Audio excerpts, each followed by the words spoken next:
द्वितीय वर्ष के विद्यार्थियों का आज की कक्षा में स्वागत है। आज मैं आपको सीनेट का विश्व के अन्य द्वितीय सदनों से तुलना के बारे में चर्चा करूंगी। सीनेट अमेरिकी कांग्रेस का द्वितीय सदन है और इसकी अन्य राज्यों की व्यवस्थापिकाओं के द्वितीय सदन से तुलना करना महत्वपूर्ण है, क्योंकि इससे ये पता चलता है कि विश्व के अन्य द्वितीय सदनों से सीनेट कितना अधिक शक्तिशाली है। अमेरिकी सीनेट और सबसे पहले हम करेंगे तुलना अमेरिकी सीनेट और ब्रिटिश लॉर्ड सभा की। सीनेट अमेरिकी कांग्रेस का और लॉर्ड सभा ब्रिटिश संसद का द्वितीय सदन है, किंतु संगठन और शक्ति की दृष्टि से ब्रिटिश लॉर्ड सभा और अमेरिका की सीनेट में महान अंतर है। सीनेट विश्व के द्वितीय सदनों में सबसे अधिक शक्तिशाली है और लॉर्ड सभा को विश्व के द्वितीय सदनों में सबसे अधिक शक्तिहीन कहा जाता है। दोनों संस्थाओं की मुख्यतः दो आधारों पर तुलना की जा सकती है। पहला है संगठन के आधार पर। एक राजनीतिक संस्था के कार्यों और शक्तियों पर उसकी संगठन की पद्धति का प्रत्यक्ष प्रभाव होता है। सीनेट और लॉर्ड सभा के संगठन में तीन प्रमुख अंतर हैं। पहला, सीनेट की सदस्य संख्या 100 है, किंतु लॉर्ड सभा की सदस्य संख्या 650 है। 600 से अधिक सदस्यों वाली लॉर्ड सभा न तो ठीक प्रकार से कार्य कर सकती है और न ही उससे ऐसी आशा की जा सकती है। लेकिन सीनेट एक छोटी संस्था होने के कारण एक सुसंगठित इकाई के रूप में कार्य करती है। सीनेट के सदस्यों में परस्पर ऐक्य है, जबकि लॉर्ड सभा के सदस्य परस्पर अपरिचित भी हो सकते हैं।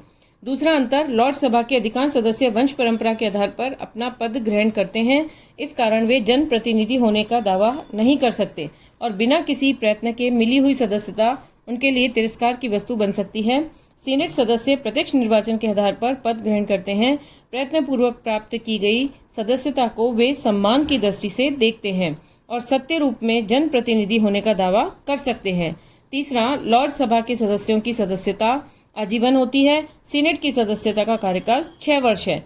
इस प्रकार संगठन के इन भेदों के कारण लॉर्ड सभा के सदस्य जहां अपने पद और कर्तव्यों के प्रति उदासीन होते हैं, सीनेट सदस्य अधिकाधिक सक्रिय रहते हैं। शक्तियों के आधार पर दोनों की तुलना करेंगे हम, तो शक्तियों की दृष्टि से सीनेट लॉर्ड सभा की तुलना में अत्यधिक शक्तिशाली है। इन शक्तियों की तुलना विधायी, कार्यपालिका और न्यायिक तीनों क्षेत्रों में की जा सकती है। 1911 और 1949 का संसदीय अधिनियम पारित होने के पूर्व लॉर्ड सभा लोक सदन के समकक्ष थी, लेकिन वर्तमान समय में यह न केवल द्वितीय सदन बल्कि गौण सदन बनकर रह गई है। लॉर्ड सभा अवित्तीय विधेयकों को 1 वर्ष तक और वित्तीय विधेयक को 1 माह तक रोके रखने का कार्य ही कर सकती है। लेकिन सीनेट को व्यवस्थापन के क्षेत्र में आज भी वही स्थिति प्राप्त है जो लॉर्ड सभा को 1911 का संसदीय अधिनियम पारित होने से पूर्व प्राप्त थी। वित्तीय क्षेत्र में प्रतिनिधि सभा और सीनेट की स्थिति में जो थोड़ा सा अंतर है, वह भी व्यवहार में महत्वहीन हो गया है। कार्यपालिका क्षेत्र में लॉर्ड सभा के द्वारा मंत्रिमंडल से प्रश्न पूछने और उसकी आलोचना करने का कार्य किया जा सकता है, लेकिन लॉर्ड सभा द्वारा की गई मंत्रिमंडल की आलोचना का कोई वैधानिक महत्व नहीं है, क्योंकि मंत्रिमंडल लोक सदन के ही प्रति उत्तरदायी होता है, लॉर्ड सभा के प्रति नहीं।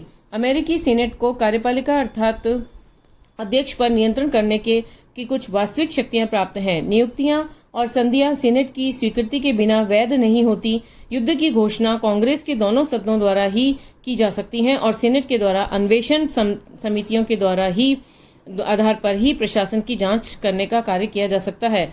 नियुक्तियों और संधियों की स्वीकृति प्रदान करने और जांच समितियां स्थापित करने से संबंधित शक्ति केवल सीनेट को ही प्राप्त है और प्रतिनिधि सभा सीनेट की इन शक्तियों में भागीदार नहीं है। न्यायिक क्षेत्र में लॉर्ड सभा सीनेट से अधिक शक्तिशाली है। सीनेट तथा लॉर्ड सभा दोनों को ही निम्न सदन द्वारा लगाए गए महाभियोग को सुनने का अधिकार प्राप्त है, लेकिन लॉर्ड सभा ब्रिटेन में अपील का सर्वोच्च न्यायालय भी है और उसे पियर लोगों के देशद्रोह से संबंध रखने वाले महाभियोग को सुनने का प्रारंभिक क्षेत्राधिकार भी प्राप्त है। ये अधिकार सीनेट के पास नहीं है। ब्रिटेन की लॉर्ड सभा जहां लोक सदन की तुलना में बहुत अधिक निर्बल है, अमेरिका की सीनेट प्रतिनिधि सभा की तुलना में बहुत अधिक सबल है। ब्रिटेन में राजनीतिक महत्वाकांक्षा रखने वाले व्यक्ति लोक सदन की ओर आकर्षित होते हैं, जबकि अमेरिका में राजनीतिक महत्वाकांक्षा रखने वाले व्यक्ति का आकर्षण का केंद्र सीनेट होता है। निकट भविष्य में सीनेट की शक्तियां कम किए जाने की भी कोई प्रवृत्ति अमेरिकी राजनीति में दिखाई नहीं देती। सीनेट का महत्व और उसका सम्मान निरंतर बढ़ता जा रहा है। अब हम सीनेट और भारत की राज्यसभा की तुलना करेंगे। भारत की राज्यसभा की तुलना में भी सीनेट बहुत अधिक शक्तिशाली है। भारत में राज्यसभा को साधारण विधेयकों के बारे में लोकसभा के समान ही शक्तियां प्रदान की गई हैं, किंतु दोनों में गतिरोध उत्पन्न होने पर संसद के दोनों सदनों की बैठक बुलाई जाएगी और उसमें लोकसभा के सदस्य संख्या राज्यसभा की दुगनी से अधिक होने के कारण उसकी स्थिति बहुत सुदृढ़ रहती है। राज्यसभा वित्तीय विधेयकों को केवल 14 दिन तक रोक सकते हैं और उसकी अस्वीकृति का कोई महत्व नहीं है, जबकि सीनेट की स्वीकृति के बिना वित्तीय विधेयक कानून का रूप ग्रहण नहीं कर सकता। राज्यसभा कार्यपालिका को प्रभावित तो कर सकती है, लेकिन उस पर अंतिम नियंत्रण रखने की शक्ति उसे प्राप्त नहीं है। सीनेट के द्वारा कार्यपालिका पर प्रभावशाली नियंत्रण रखा जाता है। न्यायिक क्षेत्र में दोनों की स्थिति समान है। इस प्रकार यह कहा जा सकता है कि लॉर्ड सभा सीनेट भारत की राज्यसभा सीनेट जैसे शक्तिशाली द्वितीय सदन नहीं है।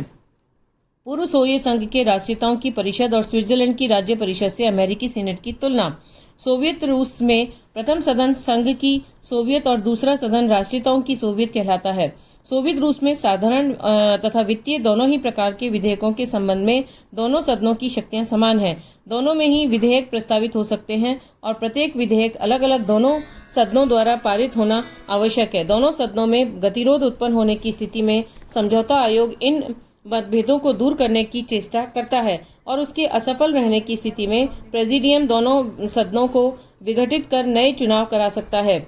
इस प्रकार रूस में द्वितीय सदन प्रथम सदन के समान ही शक्तिशाली है, परंतु फिर भी इसे दो कारणों से सीनेट के समान शक्तिशाली नहीं कहा जा सकता। प्रथम, सोवियत रूस की सर्वोच्चता, सोवियत जिसका एक अंग राष्ट्रीयताओं की सोवियत है, की शक्तियां अवास्तविक हैं और कानून निर्माण तथा प्रशासनिक क्षेत्र में यदि कोई इकाई वास्तव महत्व रखती है तो वह है साम्यवादी दल की सर्वोच्च सत्ता। अमेरिकी सीनेट को न केवल ये शक्तियां प्राप्त हैं, वरन उसके द्वारा व्यवहार में भी इन शक्तियों का उपयोग किया जाता है। दूसरा, राष्ट्रीयताओं की सोवियत न तो प्रथम सदन से अधिक शक्तिशाली है और न ही कम, लेकिन अमेरिकी सीनेट प्रतिनिधि सभा से अधिक शक्तिशाली है। नियुक्तियों और संधियों को स्वीकृत प्रदान करने की शक्ति के माध्यम से उसके द्वारा प्रशासन पर जैसा प्रभावी नियंत्रण रखा जा सकता है, वैसा नियंत्रण रखना राष्ट्रीयताओं की सोवियत के लिए संभव नहीं है। स्विट्जरलैंड में भी संविधान की दृष्टि से राष्ट्रीय व्यवस्थापिका संघीय सभा के दोनों सदनों राष्ट्रीय परिषद और राज्य परिषद की शक्तियां समान हैं, लेकिन व्यावहारिक राजनीति के कुछ कारणों के आधार पर व्यवहार में प्रथम सदन द्वितीय सदन से अधिक शक्तिशाली हो गया है।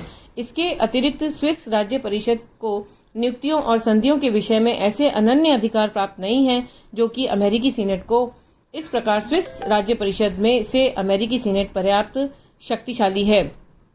अमेरिकी सीनेट जापान के द्वितीय सदन सभासद सदन से भी अधिक शक्तिशाली है। इस प्रकार विभिन्न देशों के द्वितीय सदन जहां अपना महत्व क्रमशः खोते जा रहे हैं, अमेरिकी राजनीति में इस प्रकार की कोई प्रवृत्ति होने के स्थान पर उसके महत्व और सम्मान में क्रमशः वृद्धि हो रही है। आज की स्थिति और भविष्य की प्रवृत्तियों को दृष्टि में रखते हुए प्रोफेसर मुनरो ने ठीक ही लिखा है कि अभी तक ऐसा कोई समय नहीं आया और संभवतः आएगा भी नहीं जबकि कांग्रेस का दूसरा सदन सीनेट द्वितीय श्रेणी का सदन कहलाएगा। संभवतः सीनेट की हालत वैसी कभी होगी ही नहीं जैसी कि ग्रेट ब्रिटेन की संसद में लॉर्ड सभा की हुई है। इसकी वैधानिक शक्तियां अत्यधिक व्यापक हैं। इस प्रकार सीनेट की स्थिति बहुत सुदृढ़ है और विश्व का यह सर्वाधिक शक्तिशाली द्वितीय सदन है। धन्यवाद।